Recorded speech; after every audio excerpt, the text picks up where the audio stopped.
Good morning, students. Let we start chapter 4, that is sorting materials into groups. सबसे पहले हम बात करते हैं मटेरियल क्या होते हैं. So, all those substances which are used to make things are called materials. हमारे आसपास जितनी भी चीज़ें हैं वो किसी न किसी मटेरियल से बनी होती हैं, या जिन सब्सटेंस से वो बनती हैं उनको हम कहते हैं materials. Many objects can be made of a given material. बहुत सारी चीज़ें एक जैसे मटेरियल से बनती हैं. For example, iron is a material which is use to make many objects like rails. Rails मतलब रेल की पटरी जिस पर रेल दौड़ती है वो आयरन से बनती हैं. टॉयज़ भी आयरन से बने हो सकते हैं. इससे छोटी छोटी गाड़ियाँ आती हैं, कार, टॉय कार, वो आयरन से बनती है. विंडो ग्रिल जो होती है वो आयरन से बनती है. डोर, गेट, घर में जो बाहर गेट होता है आयरन से बनता है. सो ये डिफरेंट ऑब्जेक्ट्स हैं जो एक ही मटेरियल से बने होते हैं, आयरन से. Next is some objects can be made of combination of more than one material. Means कुछ ऑब्जेक्ट एक से ज़्यादा मटेरियल से बनते हैं. For example, an automobile, we talk about a car. एक कार में जो मेन बॉडी होती है वो आयरन से बनती है. प्लास्टिक, डैशबोर्ड में प्लास्टिक यूज़ होता है, दरवाज़ों में इनर साइड में प्लास्टिक यूज़ होता है. सो प्लास्टिक एक अलग मटेरियल हो गया. विंडो में और सामने विंड स्क्रीन पर ग्लास लगा होता है, ग्लास एक अलग मटेरियल है. फिर कार के टायर और ट्यूब रबर से बनते हैं जो कि एक अलग मटेरियल है. सो और भी कई सारे मटेरियल्स मिल करके एक ऑटोमोबाइल बनता है. Means many materials can be used to make one thing, one object. Now we talk about properties of materials. Material की properties कौन कौन सी होती हैं. First is appearance. Appearance means वो दिखाई देने में material कैसा लगता है. So some materials are shiny, means lustrous. चमक होती है कुछ मटेरियल की. Whereas some other are dull or non-lustrous. कुछ मटेरियल में शाइनेस या लस्चर होती है, कुछ में नहीं होती है. For example, all metals are lustrous. किसी मेटल को जब हम फ्रेश कट करते हैं तो चमकती है वहाँ से. जैसे अगर कोई लोहे के रॉड को काटते हैं तो जहाँ से काटा है वहाँ पर वो चमकती है कुछ समय के लिए, बाद में वो हो सकता है कि डल हो जाए रस्टिंग होने से. And some other materials which do not have lustre are wood, rubber, plastic etcetera. इन पर चमक नहीं होती है. They are non lustrous, they have dull appearance. So appearance के बेसिस पर मटेरियल दो टाइप के हो गए. Shiny means lustrous and non lustrous. Examples हो गए. Second property is hardness. Some materials are hard. For example, iron है, piece of rock है, स्टोन है, वॉल है, लाइम है, मार्बल फ्लोर, आयरन गेट, ये हार्ड होते हैं. Some materials are soft in touch. For example, rubber, wood, cotton, clothes, ये soft होते हैं. सो हार्डनेस के बेसिस पर हार्ड एंड सॉफ्ट हो गए. Third property is visibility. Visibility means उस मटेरियल में से हम आर पार देख पाते हैं या नहीं. On the basis of thorough visibility, materials are of three types. Visibility के बेसिस पर तीन टाइप के होते हैं materials. First, transparent materials. Transparent, जिनमें से अक्रॉस हम देख सकते हैं. These materials allow light to pass through them. For example, glass, some plastics. For example, ये ट्रांसपेरेंसी शीट होती है जिस पर हम मार्कर से लिख सकते हैं, that is transparent.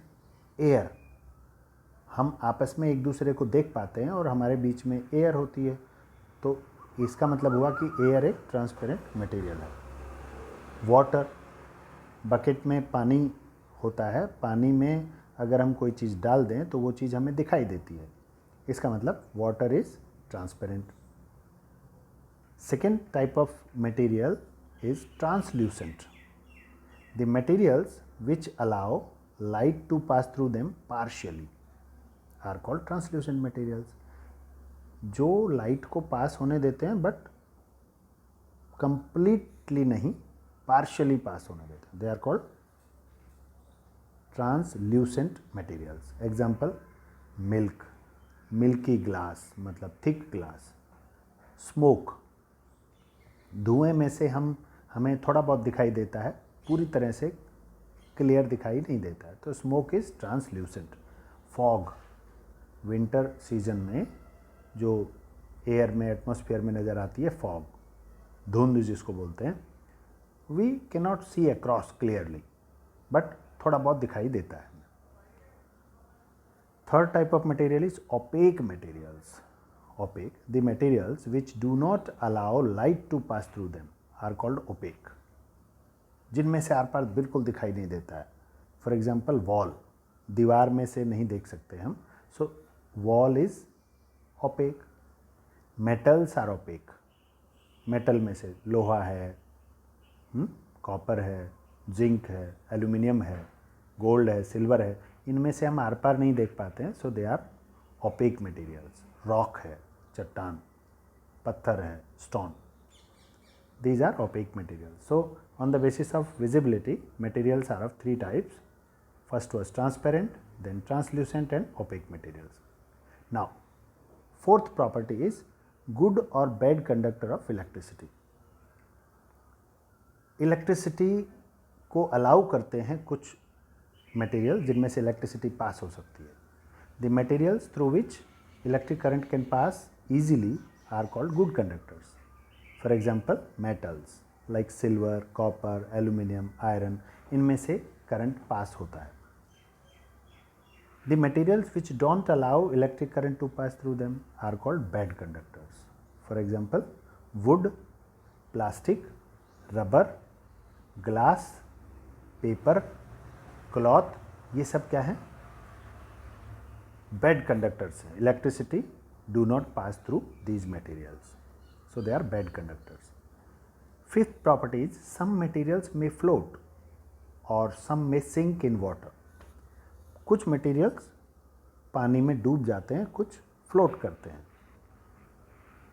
On that basis, materials which float, example wood, kerosene oil, etc.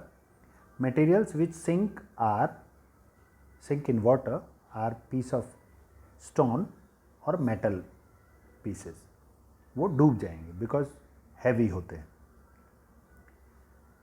Sixth property of materials is solubility in water. मतलब वो मटेरियल पानी में घुल जाता है, मिक्स हो जाता है या नहीं हो पाता है. Some materials disappear in water and called soluble. For example, common salt. नमक को ग्लास पानी में अगर हम डिज़ोल्व करें तो वो कम्प्लीटली घुल जाता है, गायब हो जाता है, डिसअपियर हो जाता है. सो salt is soluble in water. Sugar, एक चम्मच शुगर अगर एक गिलास पानी में हम डाल के और उसको स्टर करें ठीक से तो वो डिसअपियर हो जाती है, दिखाई नहीं देती, मतलब सॉल्युबल हो गई. Some materials do not disappear in water. कुछ मटेरियल को पानी में घोल के हम हिलाते रहें और वो गायब ही नहीं होते हैं, डिसअपियर नहीं होते हैं, so they are called insoluble. For example, sand, जो बालू रेत होती है, उसकी एक चम्मच रेत अगर हम एक गिलास पानी में घोलें तो घोलते रहेंगे, वो दिखाई देती रहेगी हमें, और व्हेन वी स्टॉप स्टीरिंग उसको छोड़ दें तो वो वापस बॉटम पर सेटल हो जाती है ग्लास में। स्टार्च भी एक मटेरियल होता है, कार्बोहाइड्रेट होता है ये भी पानी में घुलता नहीं है और गर्म करने पर थोड़ा बहुत डिजॉल्व होता है, ठंडे पानी में नहीं घुलता। Now grouping of materials means classification. अब कैसे कैसे हम मटेरियल्स को ग्रुप में डिवाइड कर सकते हैं, इसके कुछ एग्जाम्पल्स हमने लिस्टिंग किए हैं। Things made from would say बनी हुई चीज़ें एक ग्रुप में आ जाती हैं, जैसे टॉयज़ हैं, डोर है, बैट है, क्रिकेट बैट, और टेबल है, चेयर है। ये जो वुडन चीज़ें होंगी वो एक जगह हम रख सकते हैं, एक ग्रुप बना सकते हैं उनका।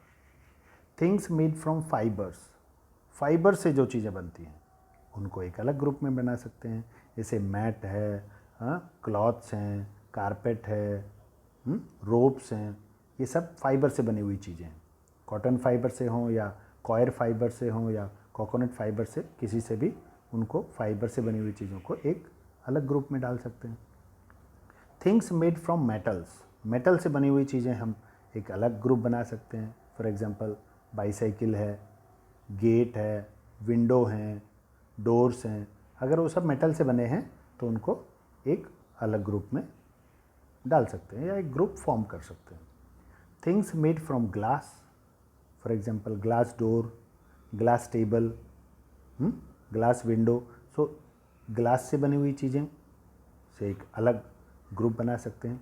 Things made from plastic, for example plastic की चीज़ें जैसे पेंसिल है, पेन है, स्केल है, ज्योमेट्री बॉक्स है, बकेट है, टब है, मग है, प्लेट है। अगर सब प्लास्टिक से बने हैं तो उनका एक अलग ग्रुप फॉर्म कर सकते हैं। थिंग्स मेड फ्रॉम रबर से बनी हुई चीज़ें, टायर हैं, ट्यूब हैं, ग्लव्स हैं, रबर से बनी हुई चीज़ें, इरेजर है, और भी कोई चीज़ रबर से बनती है तो उसको एक अलग ग्रुप में हम ये फॉर्म कर सकते हैं। So on these basis we can form groups of materials.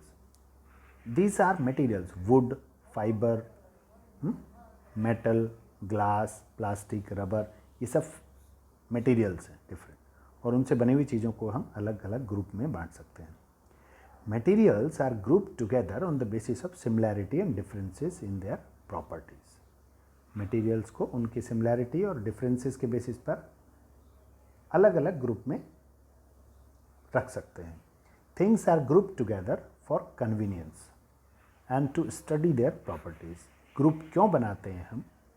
क्योंकि उनको ईजिली हम स्टडी कर सकें और it become convenient for us to know about them.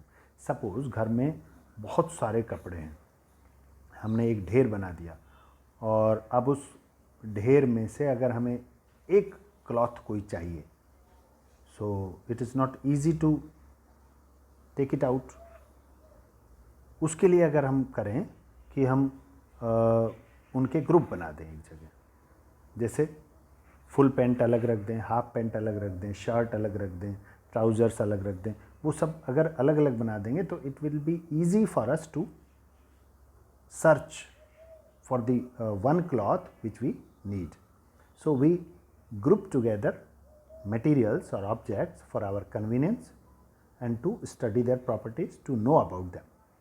Grouping or classification help in identification and sorting of objects.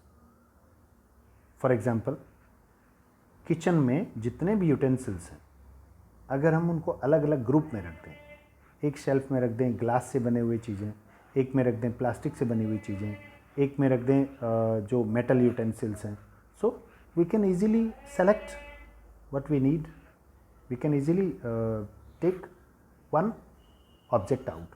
So grouping or classification help us in many ways. So this is all about chapter 4, sorting material into groups. I hope you could understand the concept of material, how do we classify them, what are the properties of materials, etc. So in next class we'll practice of doing this thing by making some tables. So learn these concepts and listen the video once again to understand better. Thank you very much.